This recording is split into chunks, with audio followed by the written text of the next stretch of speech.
అంత అంటే బాగుండదమ్మా. ఏదో వాట్సాప్ మెసేజ్లో ఎవడైనా నిన్ను పలానా మీటింగ్లో చూశాను నువ్వు బాగున్నావు అనగానే ఐసే ఎట్టై రొట్టై మట్టై వాడికి మెసేజ్లు పెట్టాడు.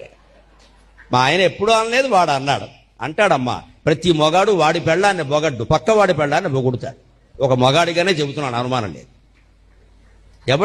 దేశంలో ఎవడికి కూడా వాడి పెళ్ళం అందంగా కనపడదు. పెళ్లికి ముందు కనపడింది, ఇప్పుడు ఎందుకు కనపడదో పాపం, అంతే. ఆ పెళ్ళే పాపం. పక్క వాళ్ళందరూ కనపడతారు, అలాగే మెసేజ్లు పెడతారు. ఇక్కడ వాడి పెళ్ళానికి పెట్టుకోమను, నీకెందుకు పెట్టాడు?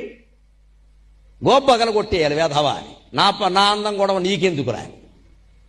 అలా కాదు కదా, మనం ఇవాళ బాగా మన బీటెక్లో ఎంటెక్లో చదువుకున్నాం కదా. ఓకే ఓకే అని ఒకటి పెడుతుంది. ఓకే అంటే జుట్టు పీకే, అయిపోయింది సంసారం. ఇక్కడ మగాళ్ళు ఇంతే. తన భార్య ఎన్నిసార్లు మెచ్చుకున్నా ఈవిడికి ఏం అనిపించదు. ఇక్కడ ఎవరైనా పరాయి వాళ్ళకి అనిపించి యు ఆర్ స్మార్ట్ అనగానే ఇంక వీడు కలిగి తిరిగిపోతాడు. ఇక్కడ ఇంకా ఎంతో మంది ఎన్నోసార్లు వాళ్ళ అవసరాల కోసం పొగుడుతారు. మనం వంకర తిరుగుడు తిరగడం ఎక్కడ? తాళిగట్టిన భార్య ఏమైంది, తాళిగట్టిన మొగుడేమయ్యాడు? ఎందుకని ప్రమాణం చేశాం? దానికి కట్టుబడి ఉండద్దా?